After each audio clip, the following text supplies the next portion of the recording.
Somewhere tonight, there is a woman lying awake, scrolling through a phone full of people, and still, without meaning to, she is thinking about one man. He was not the richest. He was not the most photogenic. He probably never sent a paragraph explaining how he felt, and yet he is the one she cannot fully delete from her memory, the one every future partner gets quietly, unfairly compared to. This is not an accident, and it is not magic. It is the result of something almost nobody talks about because it does not sell as easily as tricks, lines, or games. It is the result of a kind of internal command that most men never build in their entire lives. What if the reason she still thinks about him has nothing to do with what he gave her and everything to do with what he never begged her for? That question changes everything about how you understand attraction, because most men are taught to chase, to prove, to perform, and to escalate, while almost nobody teaches them how to simply remain. Remaining sounds passive, but it is the opposite. Remaining, in the way we are going to describe it, is one of the hardest disciplines a man can build, and it is the exact quality that separates the forgettable from the unforgettable. There is a strange, uncomfortable truth sitting underneath almost every failed connection, every situationship that fizzled, every promising start that quietly died. The truth is this: most men are taught to chase, to prove, to perform, and to escalate, while almost nobody teaches them how to simply remain. Remaining sounds passive, but it is the opposite. Remaining, in the way we are going to describe it, is one of the hardest disciplines a man can build, and it is the exact quality that separates the forgettable from the unforgettable. Let us start with the first piece, because it is the foundation everything else rests on, and without it, nothing else in this video will work for you. It is emotional steadiness, or what some call the unshaken center. Picture two men in the exact same argument with a partner. The first one raises his voice the moment he feels cornered. He defends himself loudly, or worse, he goes cold and punishes with silence, hoping she will chase his approval back. The second man listens. He does not flinch when the tone gets sharp. He does not need the conversation to end a certain way to feel secure in himself. He responds slowly, deliberately, and when there is nothing productive left to say, he simply stops talking instead of filling the air with noise just to feel in control. Which of these two men do you think she remembers years later with a strange kind of respect, even if things did not work out between them? It is never the one who reacted. It is always the one who stayed centered while everything around him tried to knock him off balance. This is not about suppressing emotion, and it is not about becoming a robot who feels nothing. It is about refusing to let your internal state be hijacked by someone else's mood, someone else's test, or someone else's bad day. A man who can be disappointed without collapsing, frustrated without exploding, and hurt without demanding an apology to feel okay again, becomes something rare. He becomes a kind of emotional shelter, and people, whether they admit it or not, are drawn to shelter the way travelers are drawn to warm light on a cold night. Now, here is where it gets slightly uncomfortable, so pay close attention because this next part might describe you more than you would like to admit. Most men believe they are emotionally steady simply because they do not scream or throw things, but steadiness is not the absence of visible anger, it is the absence of internal dependency. Ask yourself honestly, does your sense of worth quietly rise and fall depending on how someone treats you that day? Do you feel a small flicker of anxiety when a message goes unanswered for a few hours? If so, you are not yet the man who commands quiet respect. You are still the man auditioning for approval, and on some level, people can always feel the difference even when they cannot explain why. This leads us directly into the second piece, and this one is going to challenge almost everything you have been taught about how to keep someone interested. It is the discipline of detachment from outcome, or in simpler terms, loving without needing. This sounds like a contradiction at first. How can you care about someone while also not needing the relationship to survive? But this is exactly the paradox that creates magnetism instead of repulsion. Neediness in every form, whether it is over-texting, over-explaining, over-apologizing, or constantly seeking reassurance, sends a signal even if nobody says it out loud. That signal is this: my stability depends on you staying, and nothing extinguishes attraction faster than someone whose entire emotional world rests on your decision to remain in it. Think about two very different men once more. The first one texts constantly, gets anxious when plans change, and quietly resents any sign of independence from his partner because it threatens the illusion of control he is desperately holding on to. The second man has a full, demanding, meaningful life of his own. He wants her there. He enjoys her presence deeply, but if she needed to walk away tomorrow, his world would not collapse into rubble. He would grieve because he is human, but he would not fall apart because his identity was never built on top of her presence in the first place. Here is the part that stings a little, so brace yourself. If your happiness depends entirely on someone else choosing you every single day, you have unknowingly handed them all the power in the relationship, and worse, you have taught your own nervous system that you are only safe when someone else approves of you. That is not love. That is outsourced self-worth. And deep down, people can sense it the same way you can sense when a smile is fake, even if you cannot point to exactly why. The reason so many men feel invisible, replaceable, or easily forgotten is not because they lack looks, money, or charm.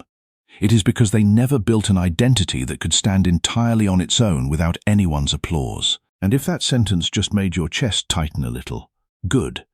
That means we are getting somewhere real. Let us move into the third piece, which is purpose. And I want you to understand, this is not a throwaway motivational phrase. It is a psychological mechanism with real, observable consequences. A man without a purpose beyond his relationships becomes, whether he intends to or not, a kind of emotional tenant living inside someone else's life. His days orbit around her schedule, her mood, her attention. A man with a genuine purpose, a mission that exists independently of anyone's validation, brings something into the relationship instead of only extracting from it. He is not there to fill an emptiness. He is there because he chose to share a life that was already meaningful before she arrived in it. There is a subtle but important distinction here between having a job and having a purpose. A job pays bills. A purpose organizes your identity. You can have both, or you can have neither. But the man who becomes unforgettable is almost always the one who is building something, whether that is a craft, a skill, a body of work, a discipline he refines year after year, something that exists regardless of whether anyone is watching or approving. This is the quiet engine behind real confidence, not the performative kind you see people fake online, but the kind that does not need an audience to remain intact. Now here is a question I want you to sit with uncomfortably for a second. If your relationship ended tomorrow, would your life still have direction, or would you feel like a ship without a rudder, drifting until the next person came along to give you a destination? Be honest with yourself, because nobody else is grading this answer but you. If the honest answer scares you a little, that fear is actually useful information, not something to run from. Let us move into the fourth piece now, which is presence, specifically the rare skill of listening in a way that almost nobody practices anymore. We live in an environment engineered for distraction, where most conversations are really just two people waiting for their turn to talk about themselves. The man who listens differently, who actually absorbs what someone is saying instead of formulating his next sentence while they are still speaking, creates an experience that feels almost foreign in a world starved of real attention. Imagine someone describing a hard day, a frustration, a fear. The average response jumps immediately to solving it, fixing it, or worse, redirecting the conversation back to a similar story about themselves. But real presence does something different. It sits with the discomfort.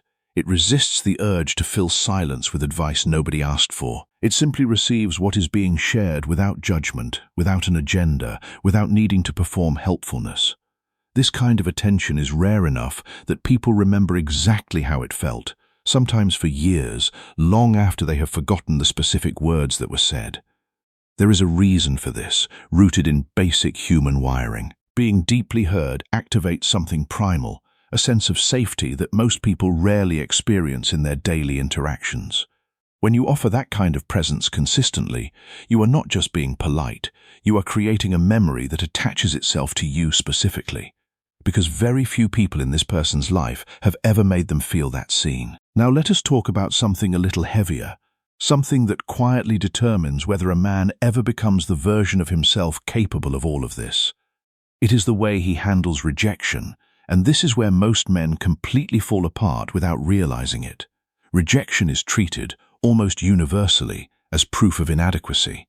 Someone says no, someone pulls away, someone chooses somebody else, and instantly the mind spirals into a story about not being enough.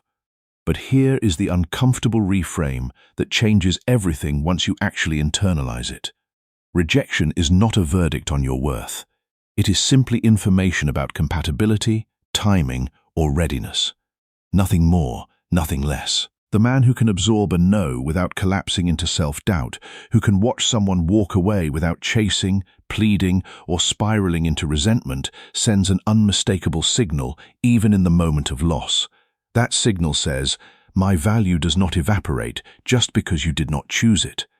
And ironically, this is often exactly what makes people reconsider, not because he manipulated the situation, but because his stability in the face of loss revealed a kind of strength that neediness could never fake. Ask yourself something honestly right now, and do not rush the answer.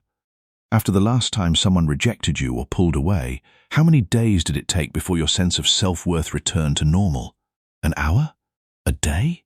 A month? There is no shame in whatever number came to mind, but there is important information in it, because that gap, that recovery time, is a direct measurement of how much of your identity is currently sitting outside of your own hands and inside someone else's opinion of you.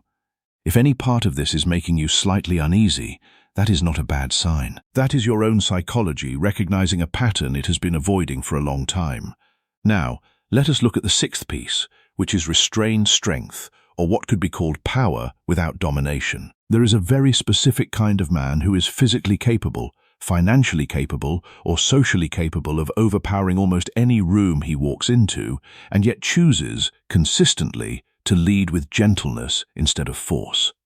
This restraint is not weakness in disguise. It is, paradoxically, one of the clearest signals of real strength that exists, because only a person who is fully secure in their capability can afford to soften it voluntarily. Contrast this with a man who constantly needs to prove his dominance, who raises his voice to be heard, who name-drops accomplishments to feel validated, who cannot let a disagreement go without needing to win it publicly. This behavior does not signal strength. It signals fragility wearing strength as a costume. True strength does not need an audience to confirm it exists. The man who can walk away from a pointless argument without needing the last word, who can be corrected without his ego shattering, who can treat someone with less power than him with the same respect he shows someone above him, becomes a kind of anomaly in a culture obsessed with proving worth loudly. This restraint creates a very specific emotional residue in the people around him. They remember feeling safe, not intimidated, not managed, not performed for, just genuinely safe. And safety, in a world this chaotic, is quietly one of the most attractive qualities a person can offer another human being, even though almost nobody markets it that way. Now, here comes the seventh piece, and this one plays directly into something most people are afraid to admit about themselves. It is the role of mystery, but not the manipulative kind of mystery built on deliberately withholding information to manufacture insecurity in someone else. That version is a cheap trick, and eventually it curdles into distrust.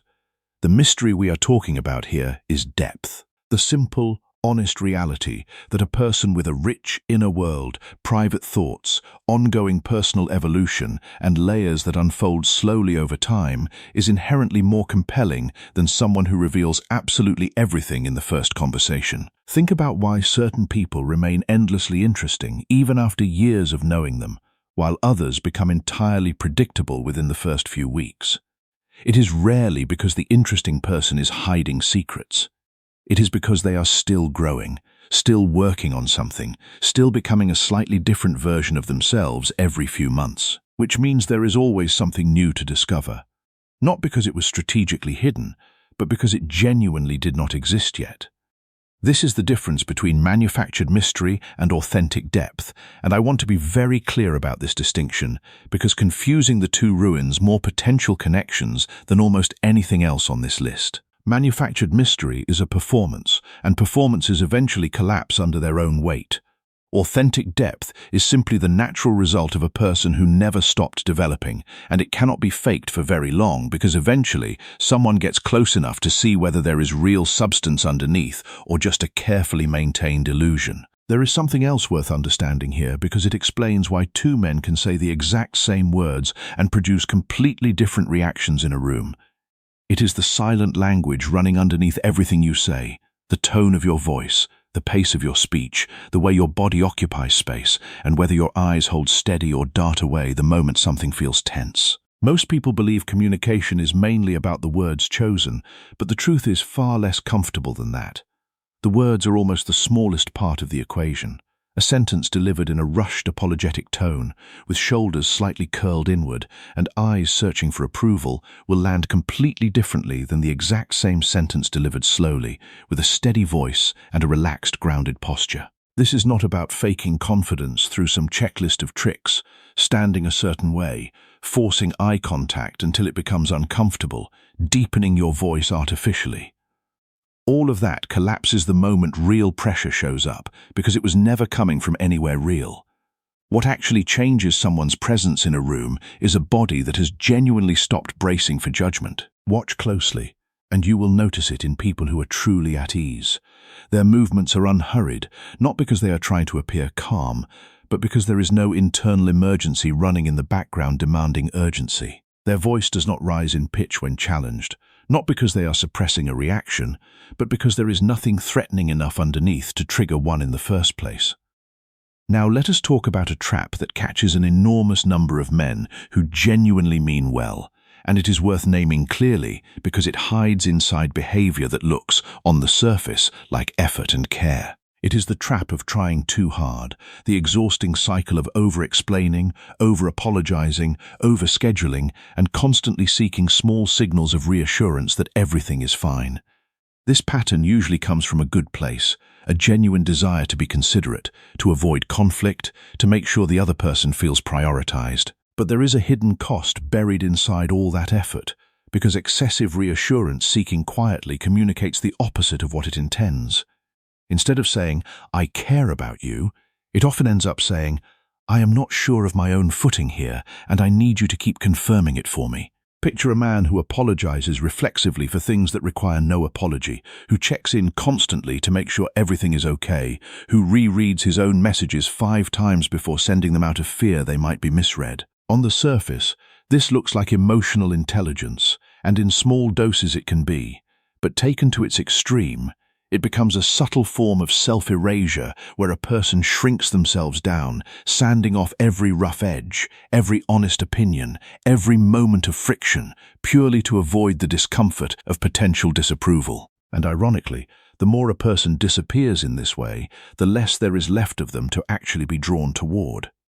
The final piece is kindness that costs something, and this might be the quietest but most enduring quality on this entire list. Kindness that requires nothing, that flows only when it is convenient, easy, or beneficial to your own image, is not particularly rare and does not leave much of a lasting impression. But kindness offered when there is genuinely nothing to gain, when nobody is watching, when it would have been easier to stay silent or walk away, this is the kind of kindness that people remember for the rest of their lives. Think of the moments that actually stay with people. It is rarely the grand gestures, the expensive gifts, or the dramatic declarations. It is the small, unglamorous acts of decency offered without an audience, a genuine word of encouragement during someone's lowest moment, patience extended during someone's worst day, support given even when it meant stepping quietly into the background instead of taking credit. This kind of kindness is a choice, not a personality trait people are simply born with. And every time it is chosen deliberately, it becomes a small, permanent deposit in someone's memory of you.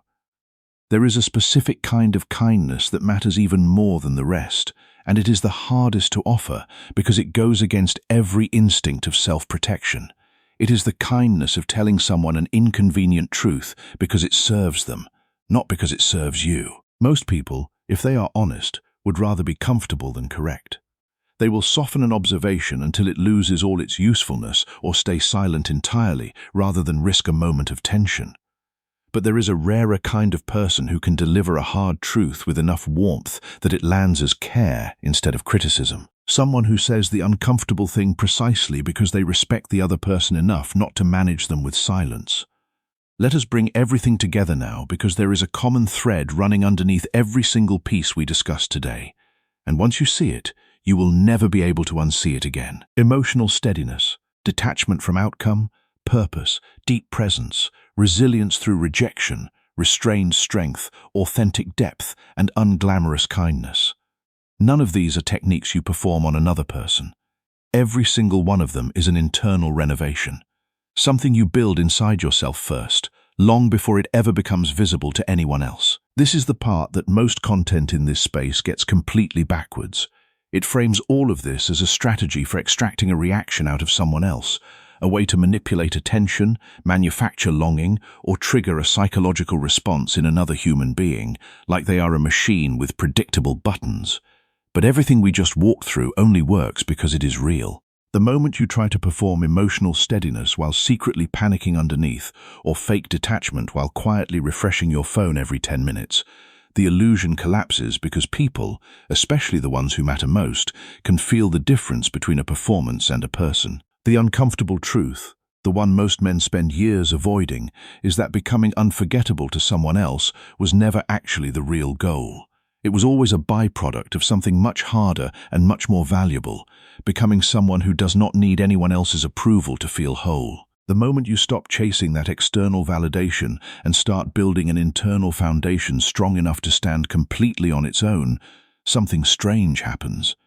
People start remembering you, not because you tried to be unforgettable, but because you finally stopped trying.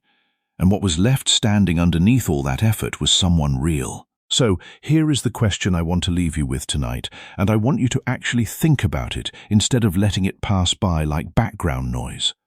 Which version of yourself is showing up in your relationships right now? The one still quietly performing for approval, or the one who has genuinely stopped needing it? You do not have to answer that out loud to anyone, but you already know, and that knowledge is exactly where real change begins. There is one last thing worth understanding before you go, and it might be the most important idea in this entire video. So, do not let it slip past you just because we are near the end. None of what we covered today happens on a timeline you can rush. There is no seminar, no single breakthrough conversation, no overnight transformation that installs emotional steadiness, detachment, purpose, presence, resilience, restraint, depth, and unglamorous kindness all at once. Anyone promising you an instant version of this is selling something that does not exist. What actually exists is slower, quieter, and far less exciting to market. A daily practice of noticing your own patterns and choosing, imperfectly, again and again, to respond from steadiness instead of anxiety, from purpose instead of neediness, from presence instead of performance. This means there will be days you fail. You will catch yourself checking a phone too often, reacting too quickly, needing reassurance you swore you had outgrown. This is not evidence that the work does not apply to you. It is simply evidence that you are human, and that old patterns rarely leave quietly on the first attempt. What matters is not perfection, it is direction. A man moving slowly towards steadiness, even with frequent stumbles, is worlds apart from a man who never noticed the pattern at all and continues repeating it on autopilot for another 10 years without ever questioning it. If this reached something real in you today, do not let it end here. Subscribe, share this with someone who needs to hear it, and come back because the next part of this journey goes even deeper into rebuilding the internal foundation we only introduced today. The goal was never to become irresistible to someone else. The goal was always to become someone you no longer have to perform to be.